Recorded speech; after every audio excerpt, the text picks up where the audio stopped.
तो भाजपा के राष्ट्रीय अध्यक्ष ओम प्रकाश राजभर जी रोजाना नई ज्वाइनिंग करा रहे हैं और आज उन्होंने जम्मू कश्मीर के लोगों को पार्टी ज्वाइन कराई और साथ ही साथ पीलीभीत के लोग भी शामिल थे। सर, जम्मू कश्मीर के लोगों को पार्टी ज्वाइन करा रहे हैं आप? अब आपके सामने रहा है।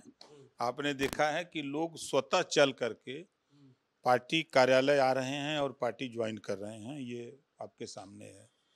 अभी ये खबर जब बहुत अच्छा हुआ कि ये मैसेज प्रदेश में फैला कि लोग पार्टी छोड़ रहे हैं, तो अब जो पार्टी की विचारधारा से अभी लोग शिथिल थे, अब वो सक्रिय होकर के हर जिले से लोग आ करके पार्टी, कल भी आपने देखा, आज भी देख रहे हैं। तो ये क्रम अनवरत चल रहा है।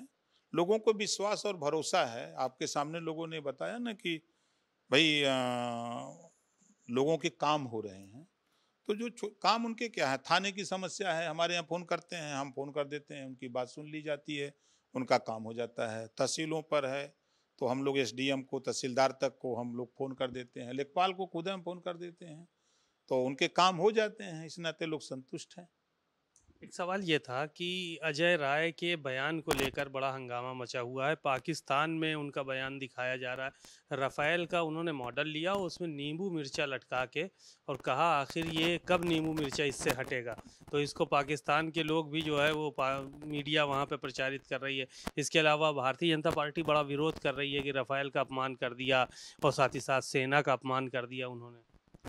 देखिए, अब ये कांग्रेस के लोग हैं, वो तो पूरे देश को अपमानित करते हैं, उनके नेता जब जाते हैं विदेशों में, और 15 साल तक इसी तरह ये लोग काम करेंगे। अब 15 साल तक सत्ता से दूर रहना है तो बर्दाश्त नहीं हो पा रहा है। 15 साल बाद आ जाएंगे क्या सत्ता में?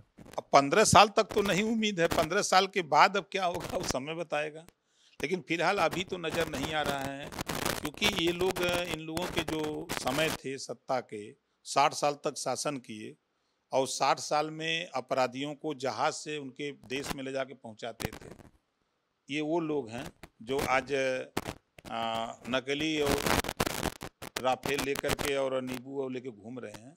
ये लोग भूल गए कि जो इनकी सरकारें थी कांग्रेस की, तो अब आतंकवादियों को जो छोड़ने के लिए जहाज से भेजते थे। तो अटल बिहारी वाजपेयी के टाइम गए थी या कंधार छोड़ने गए थे आतंकवादियों को? भाई देखिए, मैं क्या कह रहा हूँ, एक दौर वो था, लेकिन आज मोदी जी का दौर है। मोदी जी के दौर में आज वो चीजें 10 साल में बताइए कहीं कुछ दिखाई दिया? 10 साल में कल क्या था? दंगे होते थे, कर्फ्यू लगते थे देश में, अलग-अलग प्रदेशों में, अलग-अलग जिलों में, लेकिन आज बड़े पैमाने पर उसमें सुधार हुआ है। उसके पीछे देखिए है शिक्षा। लोगों में शिक्षा आई है, तो लोगों में जागृति आई है कि हम दंगा में करके या दंगा फसाद से हमारा नुकसान हो रहा है। तो उससे लोग दूर भाग रहे हैं कि नहीं, ऐसा नहीं होना चाहिए।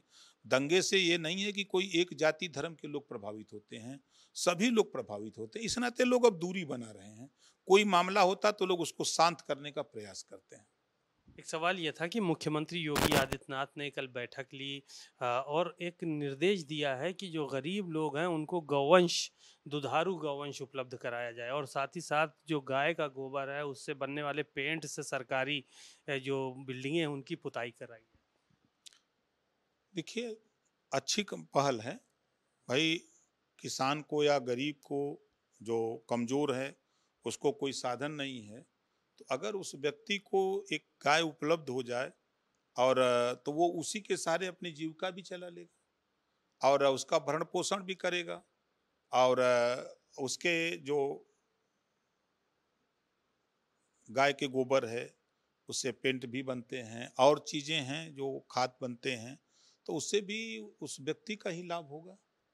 राहुल गांधी की नागरिकता को लेकर आज सरकार से, केंद्र सरकार से जवाब कोर्ट ने मांगा है। आज 10 दिन टाइम पूरा हो रहा है, 10 दिन में जवाब दाखिल करने को कहा गया था कि वो इस बात को बताएं कि वो इंडियन हैं या फिर विदेशी हैं। आप क्या मानते हैं राहुल गांधी? देखिए, जिसका नाम मतदाता सूची में दर्ज हो गया यहाँ, तो उसको तो भारत का नागरिक माना जाता है।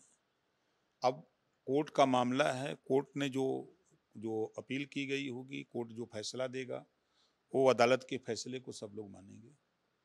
आज वक्फ को लेकर भी, कानून को लेकर सुप्रीम कोर्ट में सुनवाई है और उसमें आज फैसला संभवतः है। जो फैसला आएगा उसका स्वागत सरकार करेगी, हम लोग उसको मानेंगे।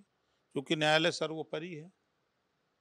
एक आखिरी सवाल और था, मदरसों पे कह रहा है विपक्ष की जुल्म ज्यादती हो रही है, नेपाल से जुड़े हुए मदरसे जो हैं लगातार उन पर बुलडोज किया जा रहा है, उनको अब सील नहीं किया जाएगा बल्कि बुलडोज किया जाएगा। देखिए, मदरसे खोले जाते हैं शिक्षा देने के लिए, और मदरसे खोल करके अगर आप नोट छापेंगे, मदरसे खोल करके उसको आवासीय बना करके विदेशी लोगों को शरण देंगे रहने के लिए, तो कौन सी गारंटी है कि विदेशी अगर 50 लोग हैं तो कोई उसमें आतंकवादी भी शरण ले सकता है। तो ऐसी गतिविधियों में जो मदरसे शिक्षा के लिए खोले गए हैं तो उनको कोई दिक्कत नहीं है। वो बेहिचक, निर्भीक और निडर होकर के वो अपने मदरसे को चलाएं।